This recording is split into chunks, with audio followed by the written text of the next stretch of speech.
Olá, futuros policiais militares do estado da Bahia! Vamos complementar nosso estudo dessa primeira aula com as questões focadas para o concurso da Bahia.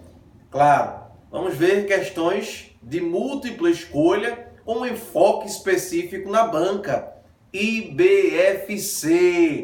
Vamos lá? A banca já está escolhida, né? Banca IBFC, então a gente tem que focar agora nessa banca.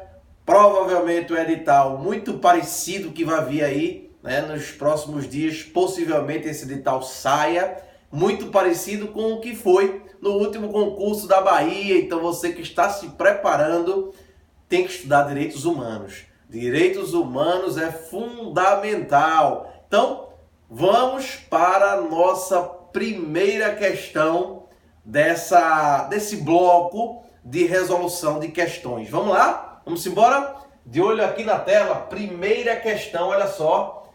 A respeito dos marcos históricos, fundamentos e princípios dos direitos humanos, assinale a opção correta. Então aqui ele quer a correta, né? Letra A. Segundo a doutrina contemporânea, direitos humanos e direitos fundamentais são indistinguíveis, ou seja, não se dá para se distinguir.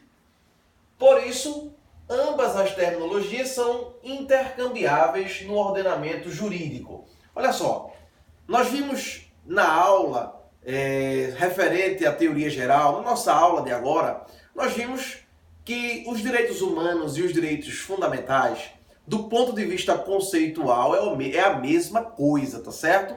Então, de um ponto de vista conceitual, os direitos humanos e os direitos fundamentais possuem, obviamente, a mesma estruturação. No entanto, no que se refere à incidência, existe uma diferença. Então, existe sim uma distinção entre direitos humanos e direitos fundamentais. Enquanto os direitos humanos eles estão reconhecidos no âmbito internacional, os direitos fundamentais não. São aqueles direitos humanos colocados dentro de uma Constituição, dentro daquele país. É possível, portanto, que nós tenhamos um direito fundamental em um país e que esse direito fundamental não seja em outro país, tá certo? Então essa é a diferença entre direitos humanos e direitos fundamentais.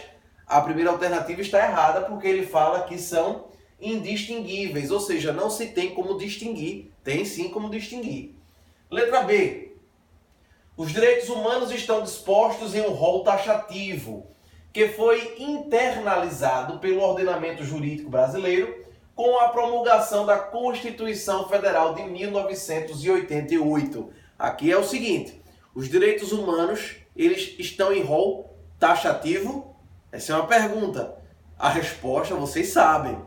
Não, o rol ele é exemplificativo. O rol do reconhecimento dos direitos humanos é exemplificativo. Portanto, não é taxativo, nem é exaustivo. O que significa dizer, Johannes, um rol exemplificativo? Significa dizer que existem aqueles direitos humanos e podem ser criados outros.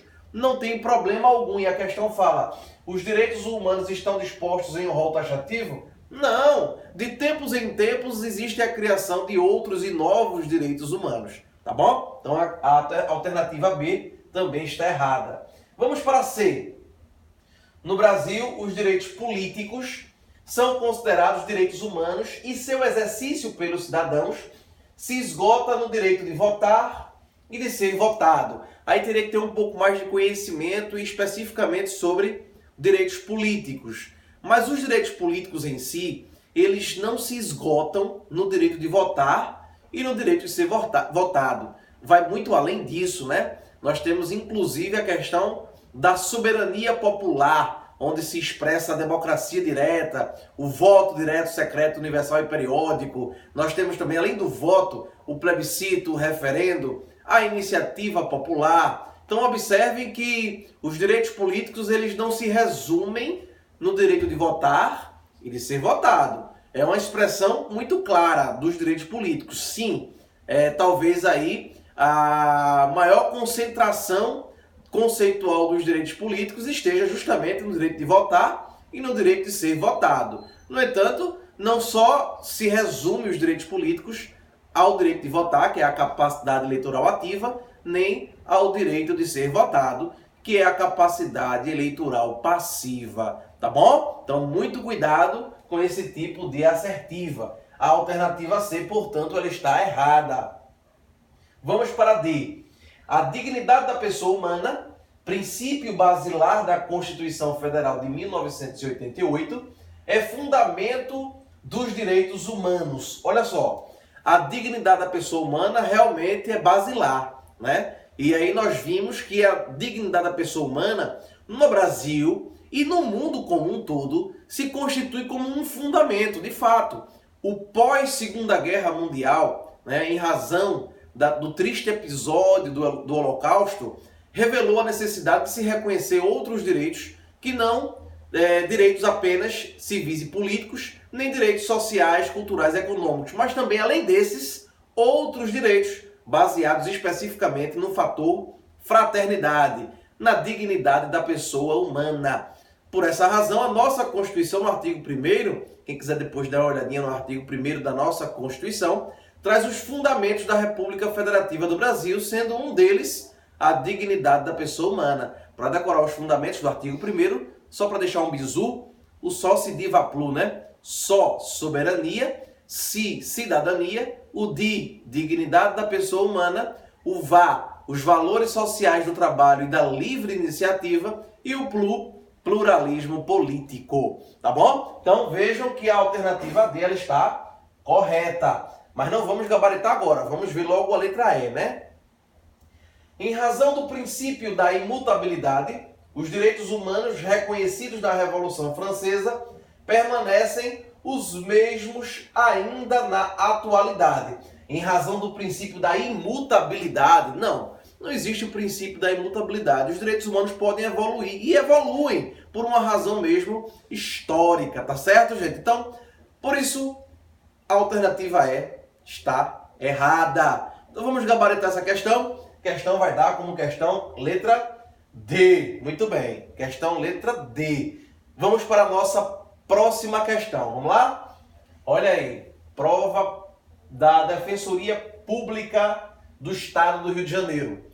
É costume que, no âmbito da teoria geral dos direitos humanos, eles sejam classificados em gerações ou dimensões que expressam a maneira como foram afirmados ao longo do tempo. Olha só, a primeira e a segunda gerações ou dimensões desses direitos são, respectivamente. Então ele quer saber exemplos da primeira e da segunda gerações. Vamos ler as alternativas e aí a gente comenta. Vamos lá? Alternativa A, direito nacional e direito internacional, direitos naturais e direitos positivados, direitos civis e políticos e direitos econômicos e sociais, direitos transgeracionais e direitos individuais, direitos da infância e adolescência e direitos dos idosos.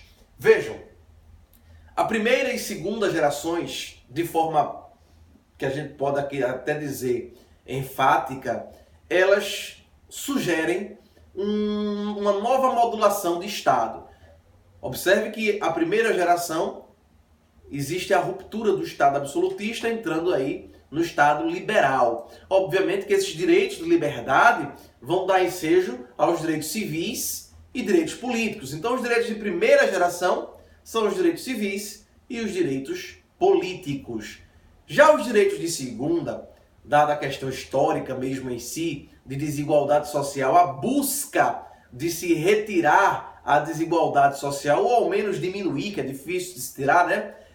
Os direitos de segunda geração são direitos que visam direitos sociais, direitos econômicos e direitos culturais.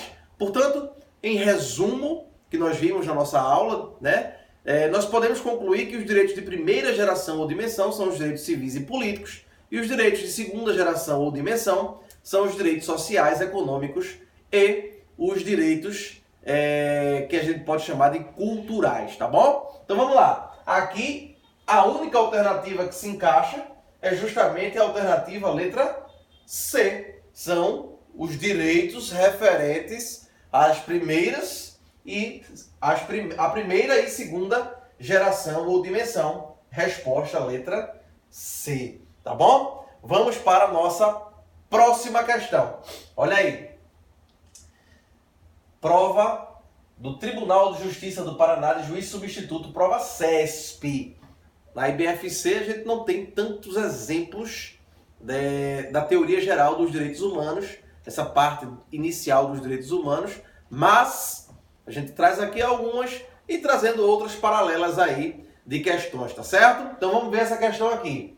Considerando-se o surgimento e a evolução dos direitos fundamentais em gerações, é correto afirmar que o direito ao meio ambiente ecologicamente equilibrado é considerado pela doutrina direito de... Olha, meio ambiente equilibrado, ele é considerado um tipo de direito. E aí, aliás, o meio ambiente equilibrado é considerado um tipo de etapa, um tipo de dimensão ou geração. Qual dimensão ou geração é o meio ambiente? Nós vimos como exemplo que tanto o direito do consumidor quanto o meio ambiente são exemplos clássicos de direitos de terceira geração ou dimensão. Então, vamos cá comigo, marcar a alternativa, letra C, terceira geração ou dimensão. Tá bom? Vamos para a nossa quarta questão. Uma questão agora da Fundação Carlos Chagas. Vamos lá. Uma vez estabelecidos os direitos humanos, não podem ser retirados do ordenamento jurídico, em razão do princípio da... reconheceu-se um direito humano, a gente não pode retirá-lo. Isso é um princípio, é uma das características que nós vimos. Vimos várias, né? A característica da universalidade, a característica da limitabilidade, a característica da indisponibilidade. Nós vimos várias características ao decorrer da aula. Inclusive essa aqui, né? A característica em que é um princípio, a característica em que, reconhecido um direito humano, não se pode retirá-lo. Então, quando falamos nisso, falamos em interrelacionalidade? Não. Indisponibilidade? Também não. Inerência? Não. Vedação do retrocesso? É o princípio da proibição, que proíbe-se o retrocesso. É a vedação do retrocesso. E temos também aqui como alternativa a inesgotabilidade. Também não. Aqui o exemplo dado é justamente o exemplo de vedação do retrocesso. Tá bom? Gabarito, letra D. Letra D. Vamos para a nossa quinta questão, né? Aí a gente vai fazendo a questão e vai fazendo uma revisão geral, né? De tudo que a gente abordou ao longo da aula. Então vamos lá para a quinta questão. Olha só. Prova de procurador do Estado. No que tange às características e especificidades dos direitos humanos, a irrenunciabilidade determina que a autorização ou consentimento do titular do direito humano não justifica ou convalida qualquer violação ao seu conteúdo. Gostei. Mas vamos lá. Vamos ler todas as alternativas, tá certo? Letra B. A imprescritibilidade implica o reconhecimento de que os direitos humanos podem ser reivindicados a qualquer tempo, com exceção dos direitos humanos de terceira geração que prescrevem nos termos da legislação nacional. Não existe essa exceção, tá certo? Os direitos humanos possuem como característica a sua imprescritibilidade, ok? Então vamos lá. Letra C.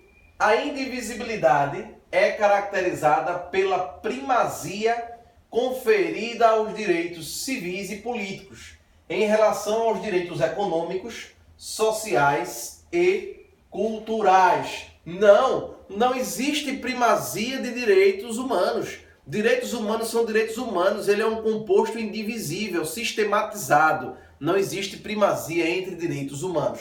Isso não quer dizer, e aí eu gostaria de puxar um gancho quanto a esse assunto, que é possível sim, no caso concreto, o juiz, o magistrado, ele, diante de conflitos entre direitos humanos, tá certo? Entre conflitos aparentes de direitos humanos, ele tem que escolher um. Mas não por primazia, mas casuisticamente, na prática, ele precise escolher um, limitar um em detrimento do outro, tá bom? Então vamos lá. Letra D. A interdependência ou inter-relação transmite a ideia de que a dignidade da pessoa humana pode ser protegida de forma fragmentada. Opa, a dignidade da pessoa humana protegida de forma fragmentada, dividida. Não, está errado. Em algumas situações, na medida em que há direitos humanos mais essenciais que outros. Também não. Negativo. Errado. Pelas mesmas razões e comentários que fizemos da alternativa C. Letra E. A inexauribilidade representa a taxatividade. Ou seja, a limitação da consagração de novos direitos humanos. Não, a inexauribilidade significa dizer que é possível criar-se novos direitos humanos. Ou seja, não é taxativo, ao contrário, é justamente exemplificativo. Tá bom? Por essa razão, e já que deixamos um comentário sucinto na alternativa A, né, nós vamos eleger aqui como gabarito a alternativa A, que está certíssima, né? A irrenunciabilidade determina que a autorização ou consentimento do titular do direito humano não justifica ou convalida qualquer violação ao seu conteúdo. Certíssimo! Muito bem, alternativa letra A. Assim, nós concluímos esse bloco de questões, tá certo? Nessa primeira aula, uma aula de introdução aos direitos humanos. Estamos começando a se intrometer, a se imiscuir nos direitos humanos. E aí, claro, nas próximas aulas, continuaremos com todo o conteúdo programático para a Polícia Militar do Estado da Bahia. E eu, claro, te espero aqui. Um forte abraço. Tchau, gente.